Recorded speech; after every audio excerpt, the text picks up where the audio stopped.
sum of money triples itself at 8% per annum over a certain time. The time taken is principal வந்து 3 மடங்கு கூடுதுன்னு சொல்றாங்க. அப்போ amount எவ்வளோ? Amount வந்து நமக்கு என்ன வருது அப்படின்னா பிரின்சிபலை வந்து 3 மடங்கு. அப்போ அமௌண்ட் வந்து பிரின்சிபலோட 3 மடங்கு. இப்போ அமௌண்ட்டுக்கு ஃபார்முலா என்ன? நமக்கு பிரின்சிபல் பிளஸ் சிம்பிள் இன்ட்ரெஸ்ட். அப்போ அமௌண்ட்னா இங்கே 3 மடங்கு, இந்த பி இந்த பக்கம் கொண்டு வந்துடலாம்.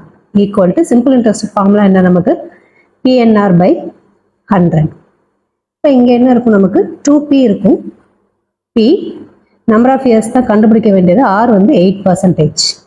அப்போ இந்த பியும் இந்த பியும் இப்போ கேன்சல் ஆயிரும். இப்போ என்ன தான் கண்டுபிடிக்கணும்? அப்போ என்ன மட்டும் இங்கே வச்சுட்டு மிச்சம் எல்லாத்தையும் இந்த பக்கம் கொண்டு போயிட்டோம்னா ஏற்கனவே இங்கே 2 இருக்கு. இந்த 8/100ங்கிறது இங்கே வரும்போது 100/8ன்னு ஆயிரும். 2 டேபிள் அடிச்சா 1, இங்கே 4. இப்போ 1னா இங்கே 2, 5. அப்போ என்னோட வேல்யூ எவ்வளோ? 25.